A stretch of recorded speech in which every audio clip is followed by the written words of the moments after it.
నాన్న అలా సంబరపడిపోతున్నారు, అమ్మ ఆనందపడిపోతుంది. కానీ నాకేంటి, నేనెందుకు ఎక్కువ ఆనందపడలేకపోతున్నాను, సంబరపడలేకపోతున్నాను? ఒక అమ్మాయిని ఇష్టపడితే ఇంతలా అయిపోతామా? అమ్మ నాన్నల ఆనందం కంటే నాకు జీవితాంతం కూడిపెట్టే జాబు కంటే ఎక్కువైపోయిందా ఆ అమ్మాయి నాకు? నిజంగా అంత ఎక్కువైపోయిందా నా జ్యోతి నాకు? అనుకుంటూనే నేను అమ్మ ఫోన్ కట్ చేసి కింద పడిపోయి గట్టిగా అరుస్తూ ఏడుస్తున్నాను. ఏడుస్తూ అలా నాకు తెలియకుండానే పడుకుండిపోయాను. చాలా సేపటికి లేచాను. టైం ఎంత సరిగ్గా గుర్తులేదు, ఎందుకో గుర్తు పెట్టుకోవాలని కూడా అనిపించలేదు. అలానే రోజులు గడుస్తున్నాయి. జాబులో జాయిన్ అయ్యాను. ట్రైనింగ్ అవుతూనే ఉంది. ఏదో ఒక యంత్రంలా పనిచేస్తున్నాను. ఆకలి వేయకపోయినా తింటున్నాను తప్ప నాలో నేను అస్సలు లేను. అప్పటికే 10 రోజులు అయిపోయాయి. నా మర్దం నుండి ఒక్క కాల్ కూడా లేదు. సరేనని నేనే ఫోన్ చేద్దాం అనుకున్నాను. కానీ నాకు చివరగా చేసిన మెసేజ్ ఒకటి నాకు గుర్తొస్తూనే ఉంది. అందుకే ఫోన్ పట్టుకొని తనకు మెసేజ్ చేస్తూ మళ్ళీ డిలీట్ చేసి కాల్ చేస్తూ రింగ్ అవ్వకుండానే కట్ చేసి నాలో నేను మదనపడేవాడిని. అలా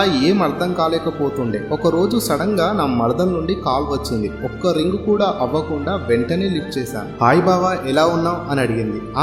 నేను బానే ఉన్నాను. అది సరే, కంగ్రాట్స్ బావా అనగానే దేనికి అని మెల్లగా అన్నాను. జాబ్ వచ్చిందంట కదా, మొన్న మీ నాన్న ఇంటికి వచ్చారు, అప్పుడు చెప్పారు అనింది. జ్యోతి, ఈ పెళ్లి నీకు నిజంగా ఇష్టమేనా, లేదా ఇంట్లో వాళ్ళు బలవంతంగా చేస్తున్నారా? ఇప్పుడు ఎందుకు బావా ఆ విషయాలన్నీ? అయినా నేను ఎలా చేసుకుంటే నీకెందుకు, నువ్వు బానే ఉన్నావు కదా, జాబ్ కూడా వచ్చింది, ఇంకా నీ కష్టాలన్నీ తీరిపోయినట్టే అని అంటుంటే తన మాటలకు నా గుండె పగిలిపోయింది. ముందు నేను అడిగిన దానికి సమాధానం చెప్పు అని గట్టిగా అరిచాను. తను ఒక 2 సెకండ్లు ఏం మాట్లాడలేదు. ఇప్పుడు నాకు సమాధానం కావాలి, చెప్తావా చెప్పవా అని మళ్ళీ అరిచాను. ఏం చెప్పాలి బావా, అసలు ఎందుకు చెప్పాలి? బావా అని నీ వెనుకపడ్డప్పుడు అర్థం కాలేదా నీకు? రోజు ఫోన్ చేసినప్పుడు అనిపించలేదా నీకు? ఎన్నిసార్లు కలవాలి, మాట్లాడాలని ఉంది, నిన్ను చూడాలని ఉంది, చాలా మిస్ అవుతున్నాను అని బతిమలాడేదాన్ని కదా బావా. అయినా నీకెందుకు చెప్పాలి బావా ఇవన్నీ అని ఏడవడం మొదలు పెట్టింది. తను ఏడుస్తుంటే నా కళ్ళల్లో కూడా నీళ్లు వచ్చాయి. తను అలా ఏడుస్తూనే, మొన్న నాకు పెళ్లి కుదిరిన తర్వాత కూడా ఫోన్ చేసి పెళ్లి కుదిరింది అని నీకు చెప్తే నువ్వేమన్నావు గుర్తుందా బావా? చాలా సింపుల్ గా